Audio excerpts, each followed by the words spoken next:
ในวันที่ 11 ธันวาคม 2025 หน่วยภาคภาคฐานกรมคุ้มครองวิสาหกิจการเงินได้จัดกองประชุมใหญ่สมาชิกพรรคครั้งที่ 2 ขึ้นอย่างเป็นทางการให้เกียรติเข้าร่วมเป็นประธานของสหายภูวงศ์กิตวงศ์คณะประจำพรรคกระทรวงประธานกฎกาพรรคห้องรัฐมนตรีกระทรวงการเงินสหายอุบันสุพิดาคณะประจำพรรคกระทรวงหัวหน้ากรมจัดตั้งและสหายไพฑูรย์เทียงละไมเลขาหน่วยภาคภาคฐานกรมคุ้มครองวิสาหกิจการเงินมีคณะพรรคภาคฐานสมาชิกพรรคภายในหน่วยพรรคพร้อมด้วยแขกถึกเชิญเข้าร่วมกองประชุมได้รับฟังบทรายงานการเมืองบทสำรวจการนำพารวมและแผนพัฒนาแขนงการเวียกงานคุ้มครองวิสาหกิจการเงินระยะ5 ปีผ่านมาที่ได้สรุปตีราคาให้เห็นผลงานอันพ้นเด่นหลายด้านที่สามารถญาติมาได้ตลอดระยะการจัดตั้งปฏิบัติมติกองประชุมใหญ่ครั้งที่1แสดงให้เห็นด้านดีด้านอ่อนข้อคงค้างมาตรการแก้ไขในต่อหน้าพร้อมทางได้รับบทรายงานการเมืองทิศทางแผนการและคาดหมายสู่สนการพัฒนาแขนงคุ้มครองวิสาหกิจการเงินใน1สมัยต่อหน้าก็คือปี 2026-2030 จากนั้น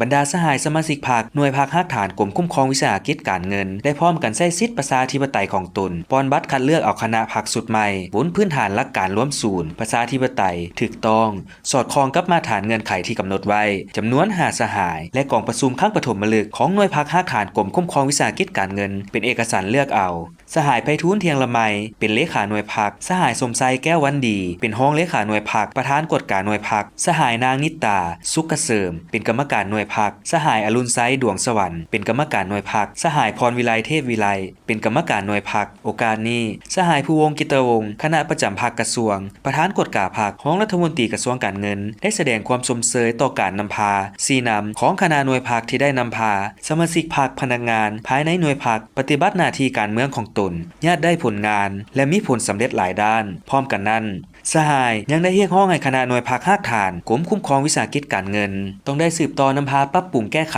จุดอ่อนข้อคงค้างและได้เด่นนักให้คณะหน่วยภาคสุดใหม่เพิ่มทวีศึกษาอบรมการเมืองแนวคิดสมาชิกพรรคพนักงานทั้งหมดภายในหน่วยพรรคเสื้อสู้สติปัญญาความรับผิดชอบต่อหน้าที่การเมืองของตนอย่างสูงขึ้นสืบต่อเพิ่มทวีการติดตามประเมินการจัดตั้งปฏิบัติเรื่องงานของบรรดาสภาบริหารสหายใดมีผลงานดีเด่นก็ให้มีการย่องยอบุคลากรจะประจำการเป็นสภาบริหารต้องได้ผ่านการฝึกอบรมยกระดับเกี่ยวกับเรื่องงานเกี่ยวข้องสิ่งสำคัญที่สุดนอกจากมีคู่มือเรื่องงานสภาบริหารแล้วให้กำหนดเป็นหลักสูตรการเรียนการสอนในสถาบันการเงินการบัญชีเพื่อเป็นการสร้างบุคลากรอย่างต่อเนื่องเพื่อการหันเปลี่ยนใหม่อย่างตั้งหน้าให้ดีขึ้นก่อสร้างพรรคให้มีความปลอดภัยเข้มแข็งและหนักแน่น